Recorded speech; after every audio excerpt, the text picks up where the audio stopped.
Maine Governor Paul LePage is denying that he ever called for the execution, arrest, or hanging of his political opponents. The reason he had to utter what is, as of yet, the weirdest political denial of 2014 is this excerpt from the first chapter of a new book about the governor written by local writer and blogger Mike Tipping. Tipping describes a series of meetings the governor had with the Maine Constitutional Coalition, a far-right group associated with the militant anti-government sovereign citizen movement.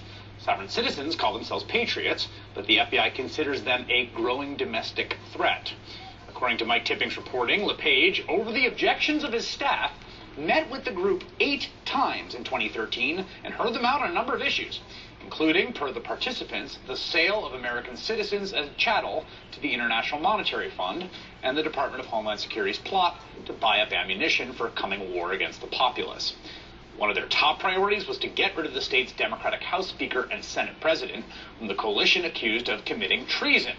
Believing the state's court system to be illegitimate, they reportedly wanted to try the lawmakers in a common law courts where the people would decide their fate. On a radio show co-hosted by a member of the coalition, here's how they described the governor's response. We also discussed this there, that as far as I know, the penalty for high treason hasn't changed in 100 years. Right. And I didn't say it, but the governor said it. I never opened my mouth and said the word. The governor looked at us and looked at his buddy and said, they're talking about hanging him. Governor LePage told the Bangor Daily News, quote, "I was never in the room where execute was used. It never happened. We did not discuss execution, arrest, or hanging." Governor's words, we did not discuss execution, arrest, or hanging. While the substance of the meetings may be in dispute, Governor did not deny they took place. After giving Democratic lawmakers the silent treatment, LePage met 8 times, reported at least an hour each time, with a group that believes things like this. The coming Holocaust will be against Christians and not Jews this time. Older adult homosexuals to recruit younger ones into that lifestyle through homosexual rape. It happens all the time. There's lots of triggers that these MK-Ultra monarch mind slave controllers use to trigger their mind-controlled subjects to do their bidding. And one of those is the song Over the Rainbow. The TSA is the Gestapo. Joining me now is Mike Tipping, author of As Maine Went. I don't know where to start, Mike. Who are these people? Who are these people? What do they want? And why, in the Lord's name, is Governor of Maine meeting with them? Well, that last one is a question only the governor can answer. But they're a group of individuals with, as you just heard, some very strange and potentially violent beliefs. They're part of a national movement, not an organization, but a philosophy that's anti-government and believes that the federal government and the state governments are coming after them, and they need to defend themselves. And your reporting indicates that he met with these folks 8 times, and over the objections of his staff. What was the concern of the staff about the governor meeting with them?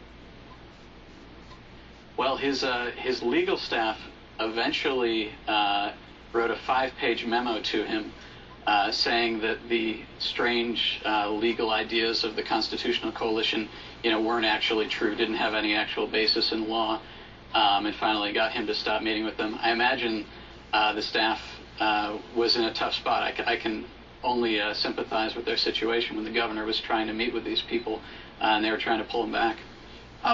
This was during a time in which the governor, if I'm correct, refused to meet with Democratic lawmakers. Isn't that right? That's right. He refused to meet with the very people he was discussing with these folks, about treason. He stormed out of a meeting with independent legislators, pounding the table and swearing at them because he didn't like what they were saying. He actually refused to show up to his own budget presentation, but he found time to meet with these people 8 times over the course of a year.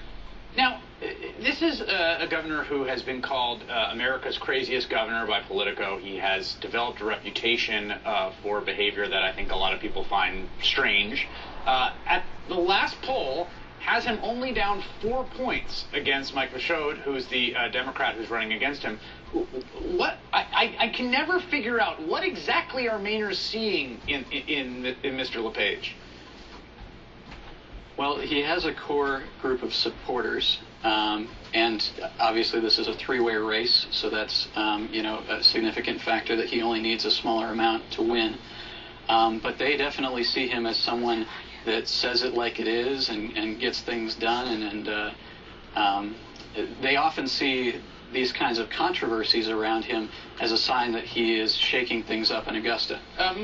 But the difference between the difference between this and previous controversies with the governor is it's often been kind of a humorous thing almost. He'll say something crazy or do something a bit off kilter, but this is definitely more sad and troubling. Finally, Mike, you work for a group that advocates for Democratic candidates in the state of Maine.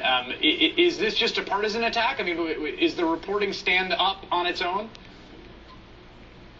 Well, the great thing about this is you don't have to take my word for it. There are copious documents.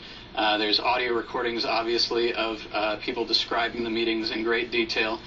And there's also, we learned yesterday, apparently the governor did take notes. He originally said he didn't at these meetings. He wouldn't provide them to a freedom of access request. But now he did. He says he's going to release them, but they are in a secret code that only he understands. So we'll have to see what comes of that. Maybe they will be unlocked by Over the Rainbow. Mike Tipping, the book, again, is As Maine Went. Thank you.